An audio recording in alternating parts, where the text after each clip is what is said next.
hundreds, if not hundreds, I think 200, maybe 300 programs during this time, ranging from feature-length films to web-series, to live comedy shows, to storytelling shows, to cooking shows, to community writers groups, bilingual in Spanish and English, to Spanish language global concerts, to community story circles, to affinity spaces for Black women, trans, and non-binary folks, and for members of the AAPI community, from education to play readings and everything in between.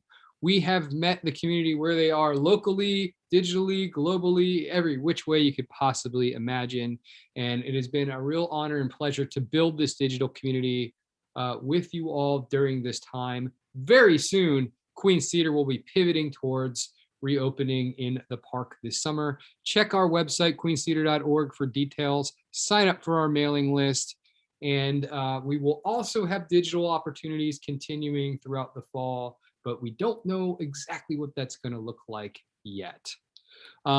This film is part of a series that we are calling Stonewall Legacy Project. 2 years ago, my outside company, the 1 Minute Play Festival, partnered with Queen's Theater and the Queen's Museum, and we created 50 brand new 1 minute plays by LGBTQIA plus playwrights with over 150 queer artists involved, and we staged it at our neighbors at the Queen's Museum, and that started this tradition of looking as to what's going on in the LGBTQIA plus community throughout the year and during this time. We are so lucky that Daniel Drum, our rep in Queens, gave support to this project, which we are calling Stonewall Legacy. And this is the first event of 5. They will be every Thursday night for the next 5 weeks on Zoom, most of which with a live talkback, except next week's The Digital Drag Project, which will just be a straight film that will be distributed. But we look forward to welcoming you all back throughout this month and to celebrate the legacy of Stonewall, where our community is now, and to hear from members of our community and our artists coming out of this time of COVID. There is certainly a lot to talk about. I love this particular project. Ava Davis, the principal creator of this film, was with us a couple years ago when we made the Stonewall 50 plays, came up from Atlanta, and she got to play Marsha P. Johnson in our plays. We went on NPR and talked about the work on The Takeaway with Tanzina Vega, and she was really inspired by that experience and that the legacy of Marsha P. Johnson, particularly, that inspired this project.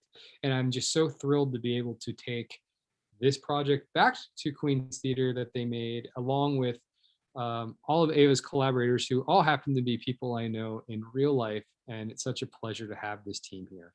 So without further ado, I would like to welcome to the screen Ava Davis, Brandon Mitchell, Nicole Kemper, and Sarah Hodges. Welcome, welcome, welcome, friends. Thank you so much for being here tonight. It's so good to see you all here. And everyone's mics on? All right, cool. Yep. This film is really cool. It just always puts a smile on my face. This is probably my 3rd time seeing it, and I love it. And so I guess this is for the room, and particularly Ava, but for all of you, like, what was it about this project? Why did you feel the need to want to tell this story? I would say at this time, we made it like a year ago before all the COVID stuff hit, but like, what was the impetus for this project, and why did you feel like you had to contribute to this story? Well, I guess they're going to throw it to me first, but I think transitioning is hard, and part of what really prompted me to want to make this film was to ease into transitioning. Like, if I can do it through a character, then clearly I can do it through real life. And so being able to make this film with my friends was sort of like I'm here, I'm trans, I'm also queer, let's celebrate it. And also the message of the film, like, I think to me that's most important, like the message of the film being mental health, being transgender, and accepting people for who they are, and making sure that the children in the film, like the children, and giving back to children. So, yeah. Anyone else? I really love that aspect that we have to see a positive trans character interacting with children in this beautiful way. Um, Well, and that's another thing too. Is yeah, that so often with trans stories we see trauma, and what I love about this film. I wrote this because I had auditioned for so many parts as a trans character where there was so much trauma, and it's like I'm sick of trauma. I would love to just smile and laugh. And what I also love about this character in dealing with mental health is that it's not that she wipes away her trauma, but she's trying to deal with it in a very different and positive way. And she hints at it, but it's not the main focus. anyone else? I just want to make sure we can open it up to everybody. Please speak your minds, friends. Please. No, I think one of the nice things about directing this and working with Ava was that I knew that this was a really important story for her, but the fact of not necessarily taking that trauma, and there was a whole creation of Crown Yourself as the idea of empowering you, and I loved that, and I love the idea of being with the children. That's one of my favorite scenes, the scenes with the kids, and even watching it, even though I've seen it so many times, there's always little things that I catch in this that I think, Ava just did a wonderful job with. First of all, watching Laura's scene again, where it's a neighbor that has no, you know, not animosity, but no negative feelings about her. Just kind of like, she's my neighbor. I didn't see her for a while. I was worried about her. And then even we were talking about the kids, the charity for return for unadopted kids, where at first, just as part of the script, it was just kind of like what? That's kind of interesting. It's kind of funny. But even what's happening in the past couple of years, it all of a sudden became like, I was talking with her and I said, that could be a real charity with what's going on. You're really hitting something that's important that's happening now, even though, and that's something the Duchess would do. And what I love about it as well is, I've told Ava, it's like, transitioning she's not just transitioning to a woman. It's like, who are you? I'm a Duchess. How do you you're transitioning into a Duchess, a queen, anyone that's becoming who they are, live your truth. And I love that and admire that about her. And I know that in this script, when we all worked together, we were bringing something special into the world. And I'm just really happy to have been a part of it. Yeah, I'm very grateful to have been involved. I've known Ava since 2013, I think, and she actually wrote my first film that I just remembered today. But this was made at the beginning of her transition, and it felt like a way for her to include all of us, all of her friends and colleagues in her transition, and kind of we could come together and celebrate it. And I just love Ava, and I love being involved in this. Yeah, for sure. I remember like we have this writers group that we do, and this script started as like like a very short, like maybe 5 or 7 pages, and it was more like it was a little zanier at first, and then it just kind of grew to like Brandon said, the charity thing was kind of like it was like it was almost like a comedy bit at first, and then it became something that had backstory and that had weight to it. And so it was really beautiful to watch the script evolve and become deeper and to include all these other characters. And there's no way I would have said no to being involved in it, because I was just like, thank you for asking me. It's just it's a beautiful story, and I love working with all these people that worked on the film. And I feel like I was honored to even be asked to come along for the ride. So it's good when you can make something that can bring people joy, I feel like, Yeah.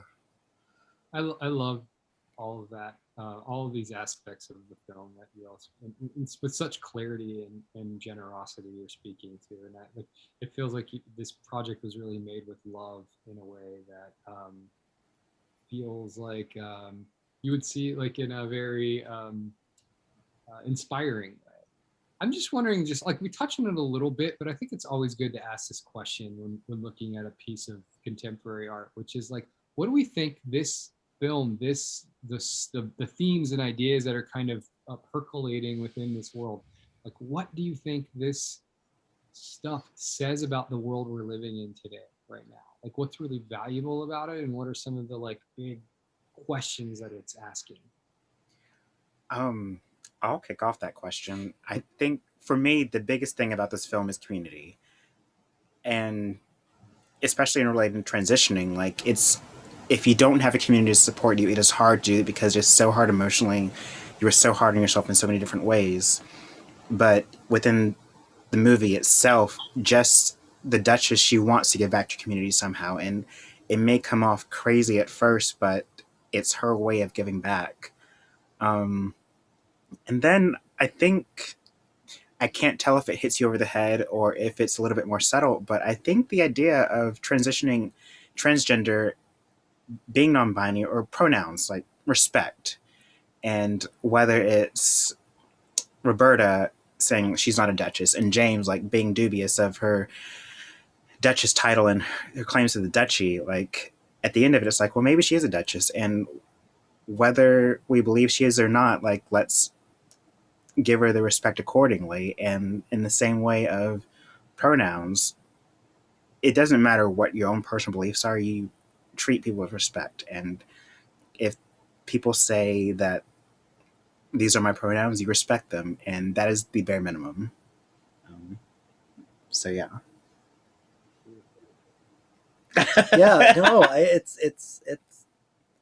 think that that's it. The community feeling that, you know, the respect, it doesn't matter. You respect other people, you know, and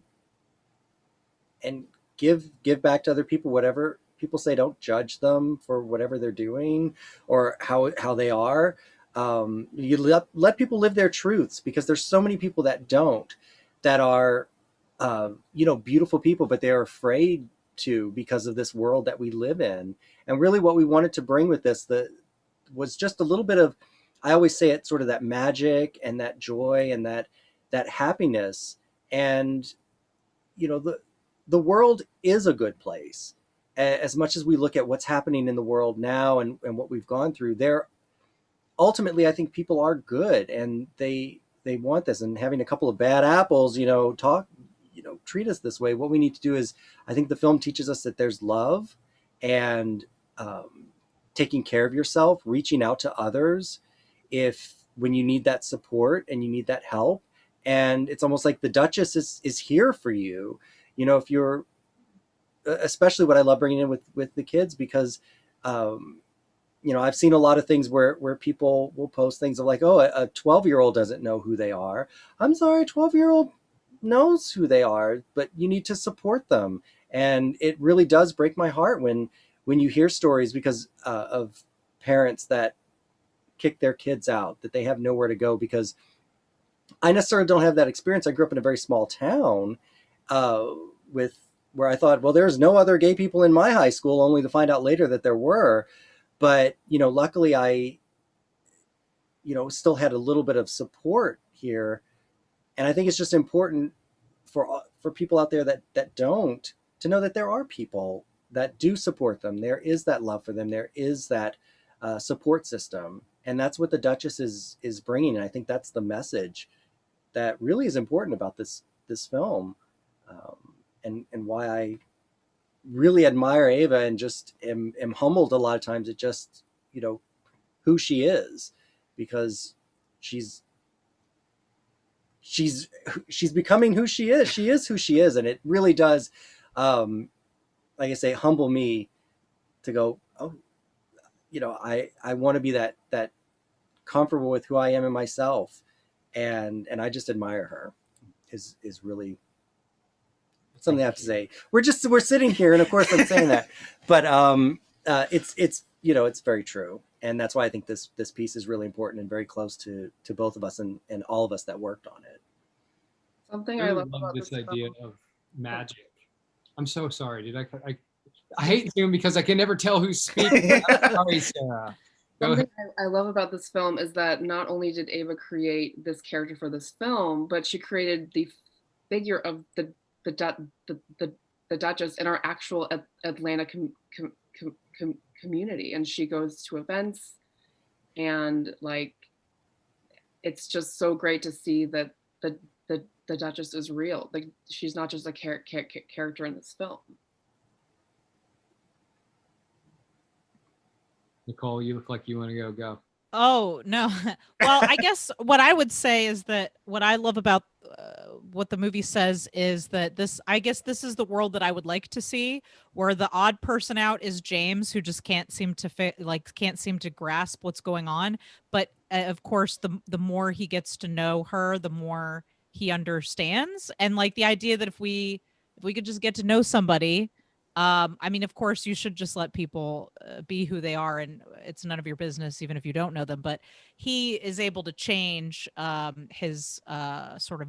He's able to be accepting, and nobody is openly hostile. It seems like the most controversial thing about the Duchess is whether or not she can actually claim Grant Park as her duchy or not, and that's the world that I'd like to live in, where support is the overwhelming majority, and that maybe there are a few people that just need to get their shit together and get on board. You know what I mean? And I think like so there's two takeaways from that is that first off, as a minority, as a black trans woman, I treat every situation as a hostage situation. And so it's like I have to humanize myself to most people. And so the Duchess's story of trying to humanize herself to James, like it's a very sanitized version of that, but that is how I feel like I navigate my world. And then the second thing is also LGBTQ youth in general. Like that's what Brandon you touched on of families not supporting their children, and my life could have turned out so very differently. First coming out as gay and then coming out as trans, like it could have turned out so differently, and I don't know where I would have been, and I am so incredibly grateful for where I'm at, and I know that number one as a trans woman that is incredibly rare because I read stories all the time. But then as a black trans woman, like it's a miracle on top of a miracle. And so I think that does lend to the magic of the movie is like the magic of the movie is my gratitude for being able to be where I'm at in life. And I want to make sure that because of where I'm at as Ava Davis and taking on this Duchess role is like, how can I be there for trans youth? So, Ava, this is actually a perfect thing to segue to the larger question that we're asking in this series. This is called the Stonewall Legacy series. And I know that we've talked about this over the last few years together, but just meditating on the idea of like what Stonewall specifically was. I also want to spotlight Queen's Pride specifically because Queen's Pride is different than Pride NYC. And Danny Drum, who supported this project, actually was one of the founders of Queen's Pride after Julio Rivera was killed in Queens 30 years ago in a schoolyard. And that actually happened last year while we were in COVID, and we had some events planned for 30 years of Queen's Pride, which started as a separate protest in Queens. But I'm thinking of Stonewall as being a riot, as being an act of disruption against a system who oppressed people continuously, and looking at where this is at. And reflecting on everything that you just shared about your own experience, the work that you're making, how do you think this project and the work that you're doing speaks to the legacy of Stonewall? And what are some of the bits of wisdom that you think you can share with our community that might help us understand what's really valuable or important? And I guess that's also open to all of you, but I'd love to hear from Abe first. I feel like this project would not have happened without being inspired by Marsha P. Johnson. They debate whether or not she threw the first brick at Stonewall, but to me, she's was the first brick thrower, and she was the instigator, and she led everything. And I think, and we can't necessarily identify her as a Black trans woman because times were different back then, but she was definitely a drag queen in the drag community, and she identified as something in between. And more importantly, after Stonewall, she made it her mission, along with Sylvia Rivera. She started Star, which was about taking care of the homeless LGBTQ youth, whether it was gay or gender nonconforming. And to me, that is part of her legacy of Stonewall, is activism and making sure that the most vulnerable are taken care of. And to me, that sums up the mission of the Duchess completely, is just whether it's active activism or passive activism, and just living your life openly and proud. That in itself is a form of activism. And giving back, like sometimes that's all you can do, and that's totally okay, because that can change the world too.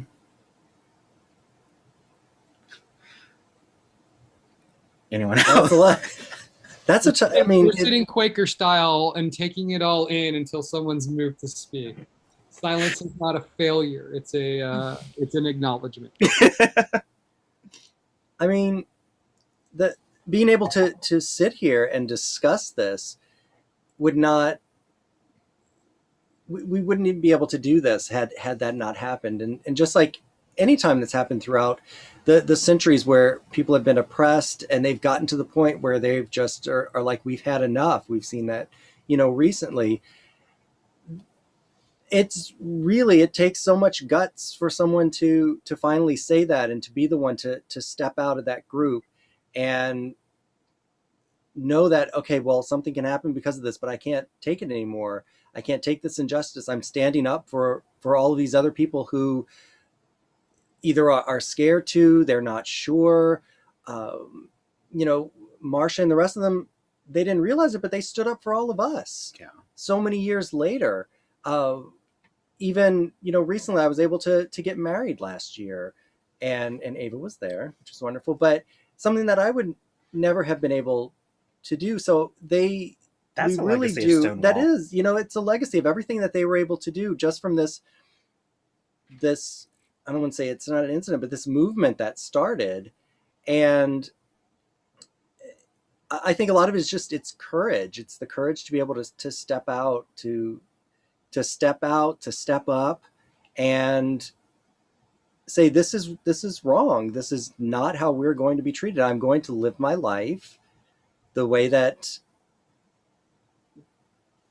how I am. And everyone else, I always say it, everyone should be able to live their life the way that they want. What is, how is Ava affecting my life? Only it's making it better by knowing her. Mm-hmm. So why should that make me angry? Why should I be scared of that? And I think it's because the people that are scared to live their own lives and their own truths and be who they are, regardless of what it is. It's like, well, why are you so scared?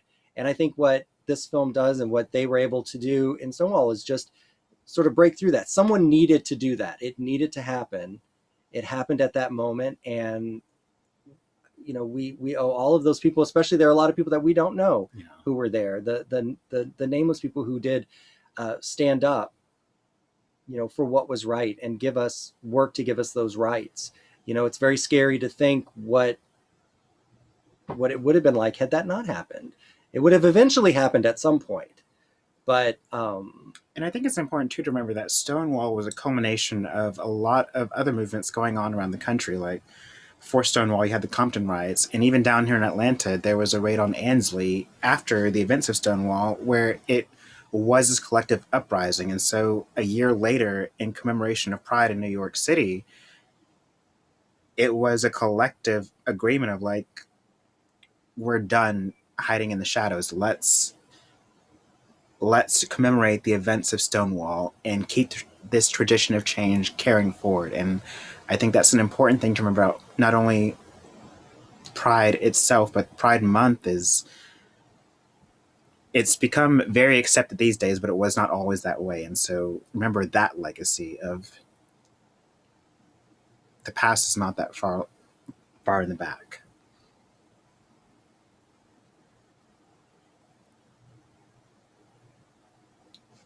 I'm just gonna look at myself there. We're all sitting in this space. Thank you for all of that. I was very much processing everything that was offered, and that was a lot of offering. So That was a lot to process, yes. here's a question for the room, for everybody, as we sort of route towards the finish line here. What might be some of your hopes for the future? I'm thinking of legacy as a continuum. Here's where we've been, here's where we are, and where are we going? Like, what are some of our hopes and aspirations for what's to come? I will kick off that because I know. So my hopes and aspirations for the future are, at some point in the future, whether you're gay or lesbian or trans, and you come out in a small town, whether that's in southern Georgia or the Midwest, you will not feel like you need to leave your community and go to a big city, but you can stay there and know that you were supported by your community. That's my dream for the Stonewall legacy, and what I feel like I work towards as a Duchess is wanting to bring that to reality. And that's why the focus is so much on kids, because when you feel loved and supported by community as a child, then chances are you do want to stay there and you do want to make your community better. And as a larger issue, I think that staying in communities is a way to help solve a lot of the stagnation that we do see in small town communities.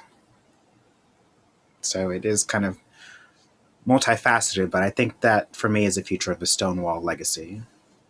I love that. I've actually never heard that before, that perspective. Take a small town and to have like a kind of rural perspective on it, I think it's really valuable.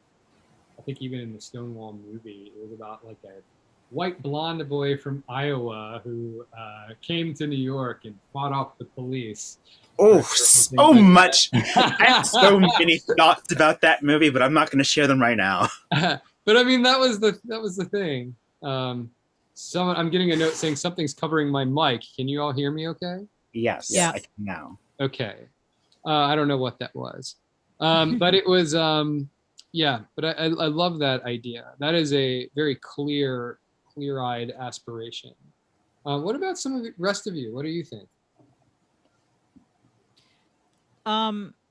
I would circle back to the discussion. So earlier, Ava brought up stories about trans characters that don't have to be about trauma. Not that that is not important. That is an important story to tell. So I would say everything. I agree. Yes, and everything Ava said, but my and is that I'd like to see more roles for trans men and women, where it's not necessarily centered necessarily around trauma, and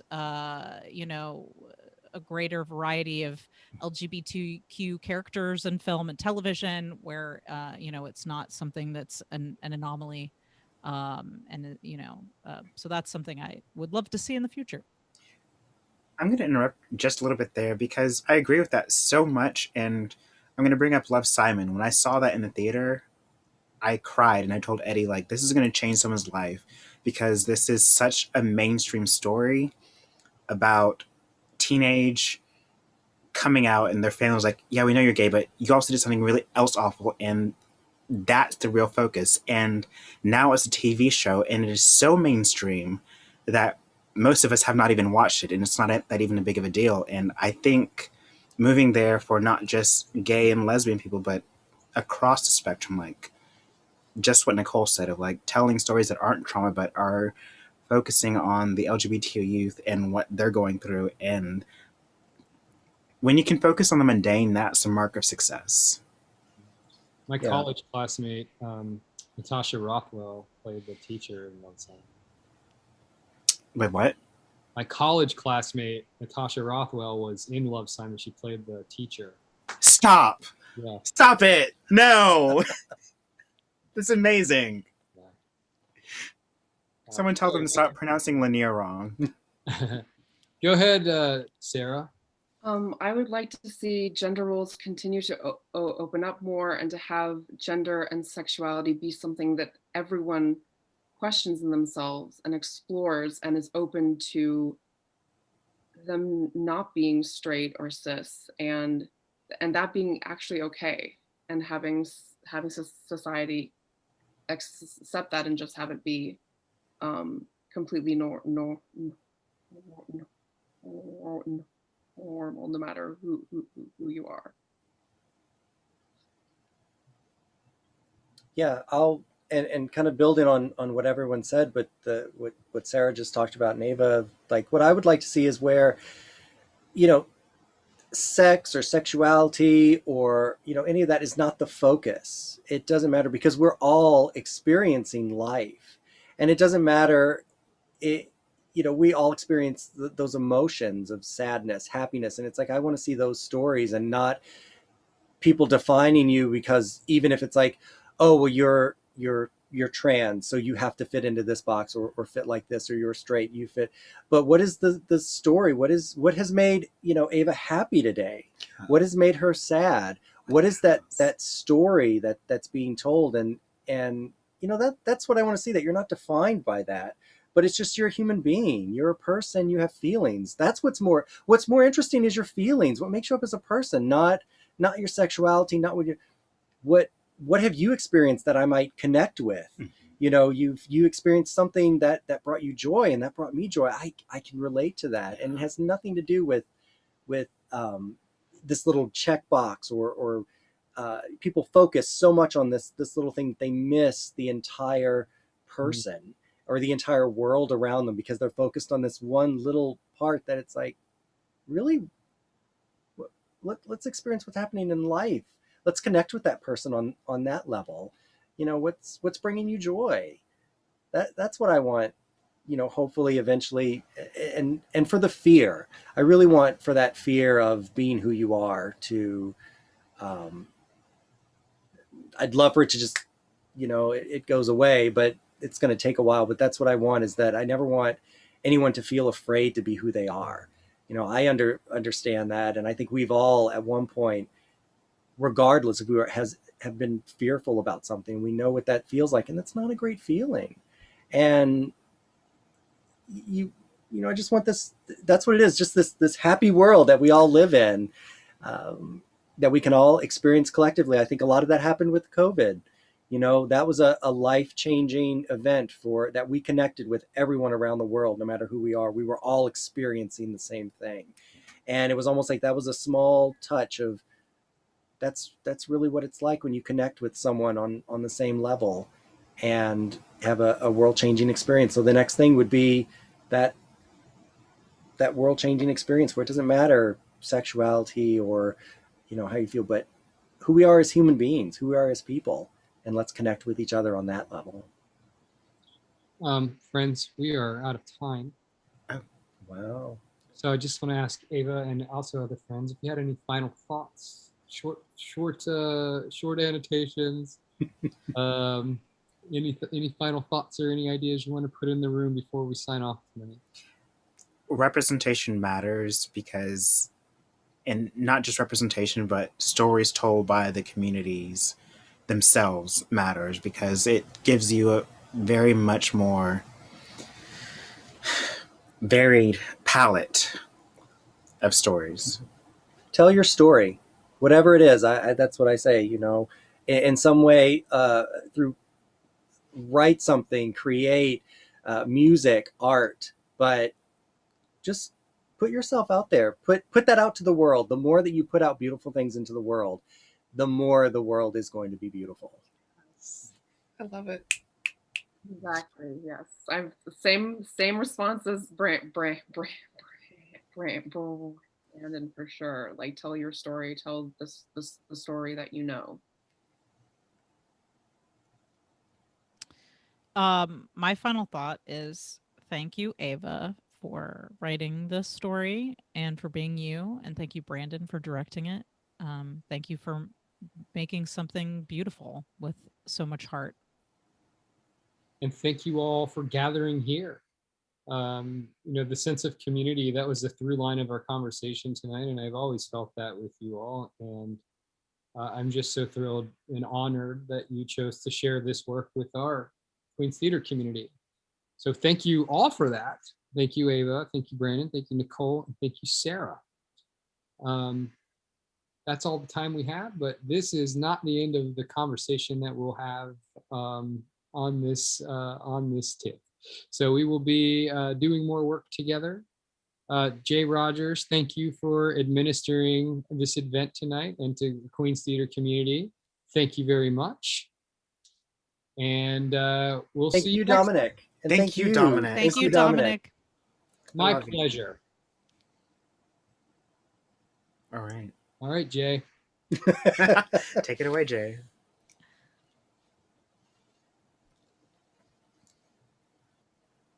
I'm just looking pretty here. Maybe. Thank you, Dolores.